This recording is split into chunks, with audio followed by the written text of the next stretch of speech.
Jake Miller's phone buzzed on his desk, cutting through the hum of his Seattle office. It was 2:03 p.m., and he was knee-deep in debugging code for a client's app. He glanced at the screen, expecting a reminder or a quick text from Mia, his fiancée. Instead, the message hit like a sucker punch: "Wedding's off. Expect a call from my lawyer." No explanation, no warning, just 11 words that shredded 3 years of plans. Jake froze, his fingers hovering over the keyboard. His first instinct wasn't to text back. It was to act. He opened his laptop, logged into their joint mortgage application for the dream house they picked in Capitol Hill, a cozy 3-bedroom they toured last month. Mia had called it their forever home. Now, those words felt like a sales pitch. Without hesitating, Jake removed his name from the application. 5 clicks, no security questions, no confirmation prompt. Done. His credit score, his savings, his trust, gone from the deal in under 3 minutes. He leaned back, heart pounding, not from shock but from clarity. Something was wrong, and he'd been too busy coding to see it. Jake's coworker, Nate, caught him at the coffee machine an hour later. "You okay, man? You look like you saw a ghost." Jake hesitated, then spilled the text. Nate's face tightened. "Mia's been weird at work," he said, lowering his voice. "She's been slipping out during breaks, meeting some guy in the parking lot. Ethan, I think. Noticed it last week when I was grabbing lunch." Jake's stomach twisted. Ethan. The name didn't ring a bell, but it landed like a brick. Back at his desk, Jake's mind raced. He wasn't the type to spiral. He was the guy who fixed bugs, who found solutions. So, he started digging. He pulled up his email, searching for anything Mia might have sent about the house. Nothing stood out, but a nagging memory hit him. 3 weeks ago, he'd been at his cousin's bachelor weekend in Tacoma, drinking cheap beer and playing poker. Mia had said she was working late, but now he remembered her offhand comment about a quick trip to Portland. He opened their shared cloud drive, scanning folders. Tucked in a misnamed file labeled Taxes 2024. He found it, a scanned hotel receipt from Portland's Ace Hotel, dated that same weekend. Scrawled on the corner in Mia's handwriting, "Ethan, room 412. His pulse quickened. He didn't call her. He didn't text. Instead, he cross-checked the date with their bank app. There it was, a $5,000 withdrawal from his old savings account, one he hadn't touched since they combined finances. The transfer paid for the house inspection, but Jake hadn't authorized it. Mia had used his login. His trust. His money. The realization wasn't a wave of rage, it was a cold, sharp focus. She wasn't just leaving him. She was playing him. Jake called Nate over to a quiet corner of the office. "This Ethan guy," he said, keeping his voice steady. "What's his deal?" Nate shifted uncomfortably. "He's not with our company. Some slick mortgage broker type, always in a suit, hanging around Mia during her breaks. Last Tuesday, I saw them in the conference room, laughing too close. She didn't even flinch when she saw me." Jake nodded, filing it away. "Thanks, Nate. Keep this between us." Nate gave a quick nod, sensing the weight of it. That evening, Jake sat at his kitchen table, laptop open, the hotel receipt printed out beside him. He wasn't crying or pacing, he was building a timeline. The text at 2:03 p.m. The mortgage withdrawal. The Portland receipt. The unauthorized bank transfer. Each piece locked into place like code compiling without errors. But then his phone rang, 5:17 p.m., an unknown number. He let it go to voicemail. The message was clipped, professional. "This is Garrett Huxley from Huxley Law. I represent Mia Larson. We need to discuss pending contractual matters regarding your canceled engagement. Please call me." Jake didn't call back. Instead, he Googled the number. A law firm in downtown Seattle, with a generic website and a stock photo of a smiling attorney who looked like he'd sell you a used car. Jake's gut told him Mia wasn't just ending things, she was covering tracks. He opened his laptop again, pulling up the bank's activity log. The IP address for the $5,000 withdrawal didn't match his home or office. It was from a coffee shop in Portland, timestamped the same day as the hotel receipt. Mia hadn't just betrayed him emotionally, she'd crossed into fraud. Jake screenshot everything, saving it to a folder labeled Proof. He wasn't sure what he'd do with it, but he knew one thing: Mia had underestimated him. She thought he'd stay quiet, compliant, the loyal, easy to steer guy she'd pegged him for. But Jake wasn't that guy anymore. He was awake. And he was ready to turn the tables. Jake's phone buzzed at 7:14 a.m., pulling him from a restless sleep. Another text from Mia: "Can we talk? I messed up." He stared at the screen, thumb hovering over the reply button, but didn't respond. Her words felt like bait, not remorse. He'd spent the night piecing together more evidence: bank logs, the Portland hotel receipt, and Nate's tip about Ethan, the mortgage broker. Jake wasn't just hurt. He was certain Mia was orchestrating something bigger. He needed answers, not apologies.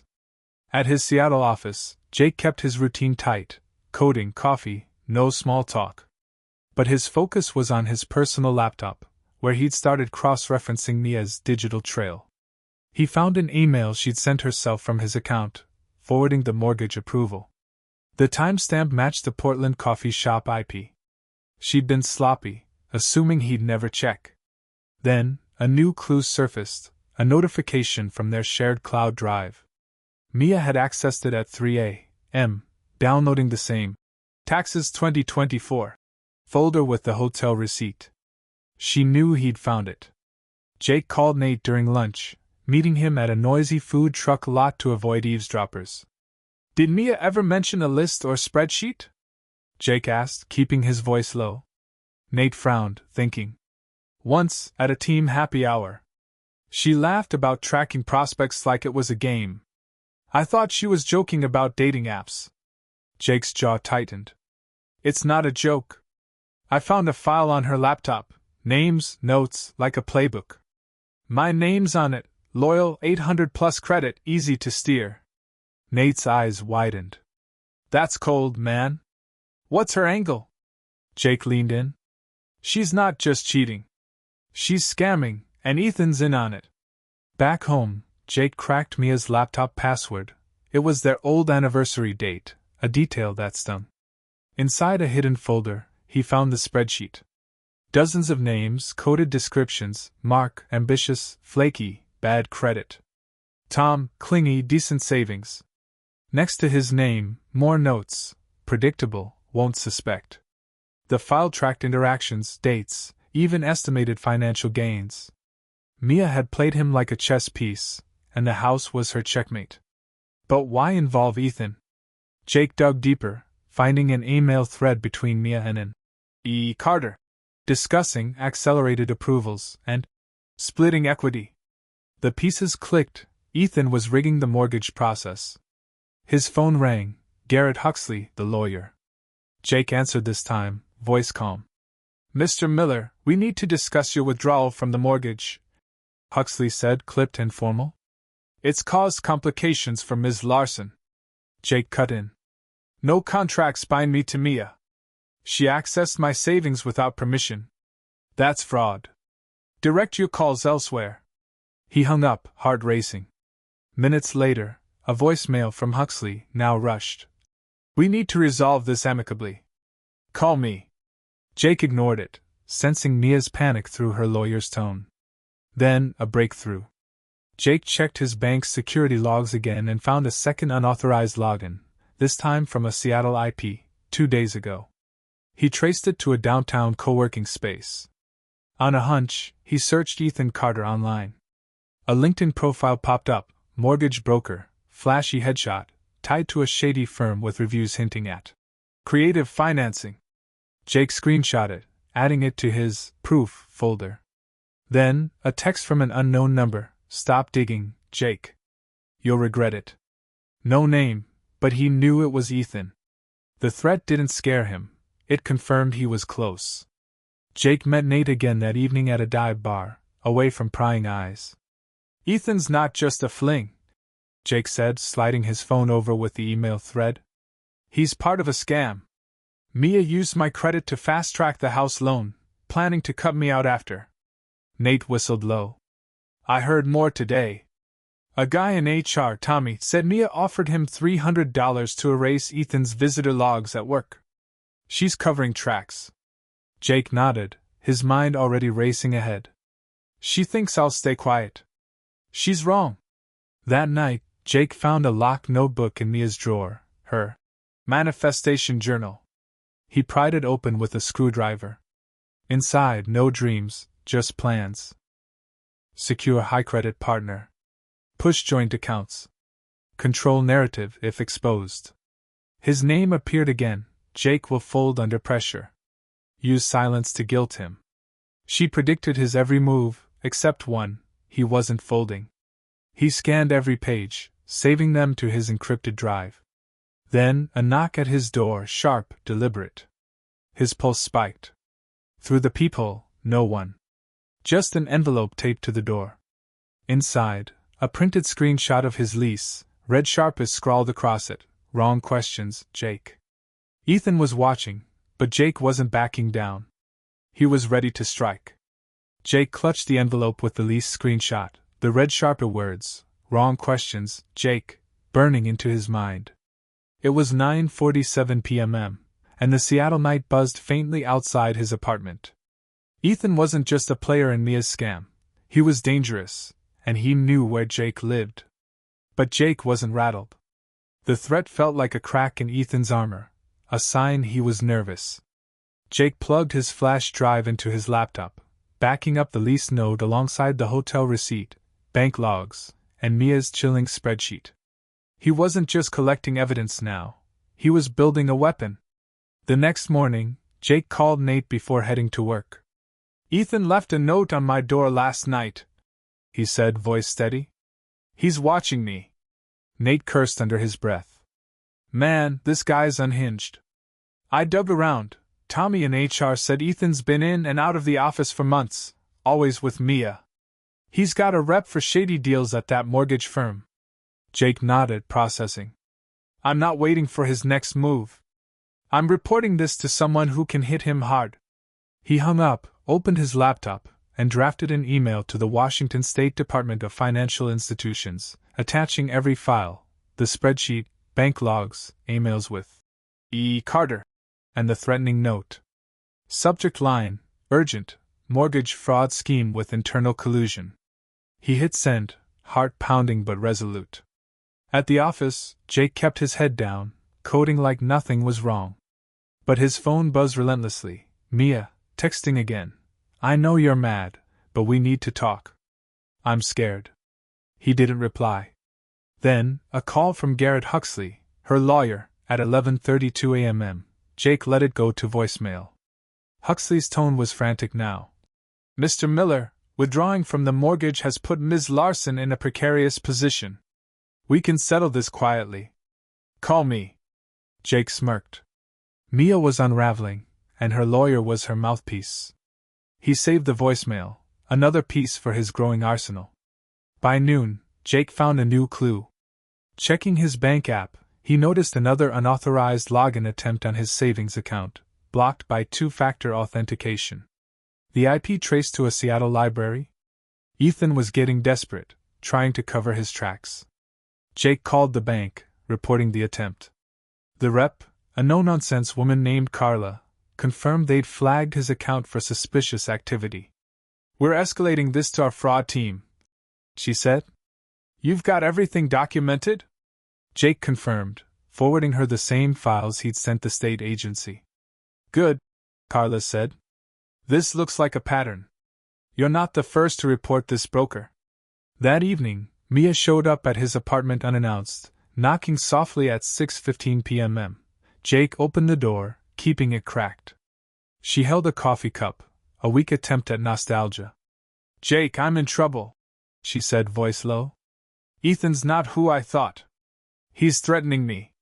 Jake didn't budge. What's his game? He asked, cold. Mia hesitated, then spilled. He works for the mortgage firm. He promised to fast-track our loan if I used your credit. We'd get the house, split it after a fake split. He gets a bonus, I get the property. Jake's stomach churned, but he stayed silent, letting her talk. He's unhinged, Jake. He's texting me from burners, saying he'll ruin us both if I back out. Jake leaned forward. You used my savings without permission. That's not a mistake, that's theft. Mia flinched. I thought I could fix it before you noticed. Ethan pushed me. He knows people, Jake, people who scare me. Her eyes darted, genuine fear flickering. Jake held up the lease note. He left this. He knows where I live. You brought him into my life. Mia's face paled. I didn't know he'd go this far, she whispered. Jake stepped back. You don't get to play victim. I've reported you both. The state's investigating. Mia's jaw dropped. You what? Jake, he'll come after us. Jake shrugged. Let him. I'm ready. After Mia left, Jake called Nate again. She admitted Ethan's running a scam. He said. He's got connections at the mortgage firm. Nate paused. Tommy overheard more today. Ethan's been bragging about flipping loans, using clean credit scores like yours to secure deals, then cutting out the applicants. Mia was his front. Jake's mind raced. This wasn't just about him, it was a racket. He added Nate's info to his evidence folder, then emailed an update to the state agency, flagging Ethan's broader scheme. At 10:22 p.m., another text from an unknown number, back off, or it's not just you. Jake's pulse spiked, but he didn't panic. He forwarded the text to the agency, then set a trap. He created a fake email account, posing as a nervous client, and messaged Ethan's work address from his LinkedIn. Heard you can fast-track mortgages. Got a 790 credit score. Interested. If Ethan took the bait, he'd expose himself further. Jake hit send, knowing the net was tightening. Ethan was desperate, Mia was cracking, and Jake was one step ahead, ready to bring them both down. Jake woke at 5:37 a.m., his phone glowing with a reply from the fake email he'd sent Ethan. The message was curt. Meet me at the Roasted Bean, Seattle 8 a.m., bring proof of your score. Ethan had bitten, faster than Jake expected. He forwarded the email to the Washington State Department of Financial Institutions, adding a note, suspect attempting to engage in fraudulent mortgage deal. I'm not meeting him, tracking his response. His trap was set, and Ethan was walking into it. Jake's evidence folder now bulged with screenshots, bank logs, Mia's spreadsheet, and the threatening lease note. He wasn't just protecting himself anymore. He was dismantling a scheme. At 7:15 a.m., Jake called Nate, meeting him at a crowded diner near the office. Ethan wants a meeting, Jake said, sliding his phone over to show the email. Nate's eyes narrowed. He's bold. Tommy in HR said Ethan's been dodging calls from the mortgage firm's compliance team. They're on to him. Jake nodded, sipping black coffee. I'm not going to that meeting, but I bet he shows. I tipped off the agency. They might be watching. Nate leaned in. Be careful, man. Ethan's cornered, and cornered guys get reckless. Jake's jaw tightened. So do I.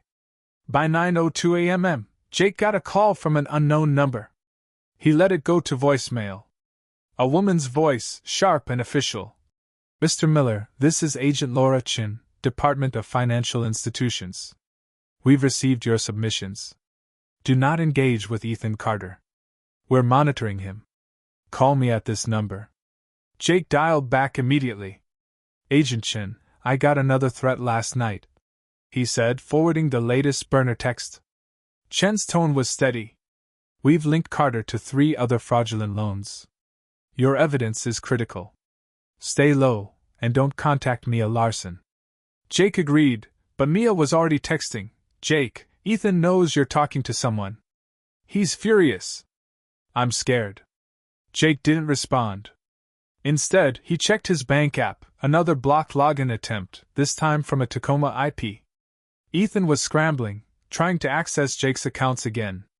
Jake called Carla at the bank, who confirmed the fraud team had frozen his old savings account and flagged Ethan's IP as a repeat offender.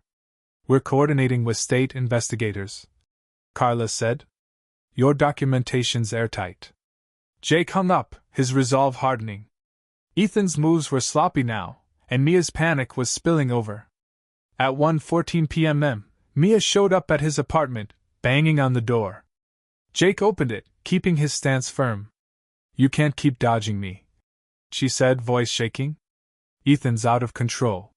He called me this morning, saying you're ruining everything." Jake crossed his arms. "He's right. I sent your spreadsheet to the state. They know about your deal with him." Mia's face crumpled. "I didn't mean for this, Jake.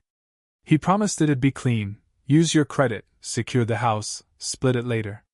I wasn't too deep." Jake held up a hand. "You stole from me. You planned this from day one. Don't act like a victim now." Mia's eyes darted. "He's dangerous, Jake. He's got friends, people who can hurt us." Jake handed her a USB drive. "Your confession's on here. I recorded our last talk. Leave, or I send it to Chin." Mia took the drive, hands trembling, and left without another word. That evening, Jake got an email from Agent Chin. "Carter was detained at the Roasted Bean this morning. Undercover agents observed him attempting to solicit a fraudulent loan. Your email tipped us off. We're building a case." Jake exhaled, the weight lifting slightly. But at 8:43 p.m., his phone buzzed with another burner text. "You think this is over? I know where you are." Jake forwarded it to Chin, then checked his apartment's security app. No unusual activity, but he double-locked the door. Ethan was down, but not out. Jake called Nate again, updating him. "They nabbed Ethan, but he's still sending threats," Jake said. Nate whistled. "Tommy heard the firm fired Ethan last week. They're distancing themselves, claiming he acted alone. But Mia's name came up in their internal audit." Jake paused, processing. "She's not walking away clean, then." Nate agreed. "She's toast if the agency digs deeper." Jake hung up, then added the latest text to his evidence folder. He wasn't celebrating yet. Ethan's threats meant the game wasn't over. At 11:09 p.m., Jake's buzzer rang. His pulse spiked. The security camera showed a delivery guy holding an envelope. Jake waited until the guy left, then grabbed it. Inside, another note. "You can't hide forever." No signature, but the handwriting matched the lease note. Jake scanned it, sent it to Chin, and stayed up, watching the street from his window. Ethan was detained, but someone was still moving pieces. Jake wasn't backing down. He was ready to end this. Jake woke at 6:12 a.m. to a text from Agent Chin. "Carter's in custody. Formal charges filed. Stay vigilant. His associates may reach out." The news hit like a release valve. Ethan was down, but the lingering threat of his friends kept Jake on edge. He checked his security app. No activity overnight, but the memory of that second note, "You can't hide forever," gnawed at him. He forwarded Chen's message to his encrypted drive, adding it to the mountain of evidence: Mia's spreadsheet, bank logs, emails, and Ethan's threats. Jake wasn't just surviving now, he was closing the net. At 8:47 a.m., Jake called Nate, meeting him at a busy Seattle cafe to avoid prying ears. "Ethan's locked up," Jake said, sliding his phone over with Chen's text. Nate nodded, relieved. "Good. Tommy and HR said the mortgage firm's under investigation now. Mia's name's all over their internal logs." Jake's eyes narrowed. "She's not skating free, then?" Nate shook his head. "Not a chance. Word is she's been let go from her job. Compliance team's digging into her emails." Jake sipped his coffee, the pieces falling into place. The house deal had collapsed, his stolen $5,000 was back in his account, and Ethan faced fraud charges. But Mia's reckoning was still unfolding.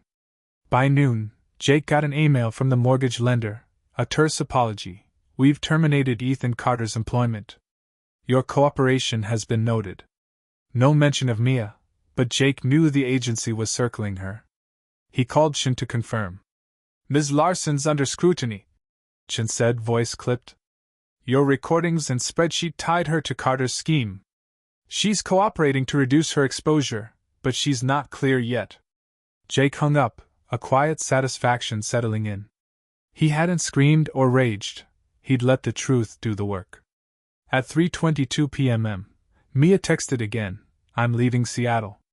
I'm sorry, Jake. I was wrong. No plea, no excuses, just defeat. Jake didn't reply. Instead, he checked his bank app one last time, confirming no new login attempts. Ethan's associates had gone silent, likely spooked by his arrest. Jake emailed Chen a final update, attaching the last note and his recorded talks with Mia. Let me know if you need more, he wrote. Chen's reply was swift, we have enough. Case is moving to prosecution. Stay safe. Jake leaned back, the weight of weeks lifting. He'd outplayed them both. That evening, Jake met Nate one last time at the diner. It's over, man, Nate said, grinning. You took down a con artist and his sidekick without breaking a sweat. Jake shook his head. Not without your help. You and Tommy gave me the edge. Nate shrugged. You're the one who stayed sharp. Most guys would have crumbled. Jake nodded, but didn't smile. The victory wasn't sweet, it was necessary. He'd trusted Mia, built a future with her, only to find she'd weaponized that trust. The betrayal stung, but surviving it felt like reclaiming himself. 7 months later, Jake stood on a trail overlooking Mount Rainier, the air crisp and the sky blindingly clear. The wedding date had passed unnoticed, a ghost that never haunted him. He'd moved to a smaller apartment, switched to a new tech firm with better projects, and started therapy, not to dwell, but to understand. He'd ignored his gut too long, let Mia's charm cloud his instincts. Therapy helped him forgive himself for that, not her. Ethan's trial was underway, with Chen's team linking him to 6 other fraud cases. Mia had taken a low-level job upstate, her career in ruins, her name tied to the scandal. She'd called once, leaving a voicemail Jake deleted unopened. Jake wasn't alone anymore. He'd met Sarah, a barista with a quick laugh and no agenda. They'd gone on 3 dates, hikes, coffee, a quiet dinner. She didn't push, didn't pry, just shared stories about her dog and her love for sci-fi novels. It wasn't love yet, but it was honest, and that was enough.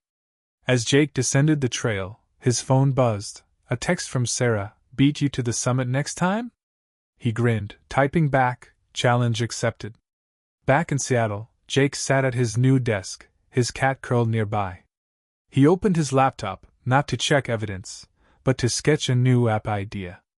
The past was done, Mia and Ethan were footnotes, their schemes exposed by his quiet, relentless push. He hadn't needed to shout or fight, his evidence spoke louder. The moral wasn't revenge, it was resilience. Jake had walked away, not broken, but rebuilt, stronger for trusting his instincts. And somewhere, someone else was reading his story, learning that silence could be their sharpest weapon,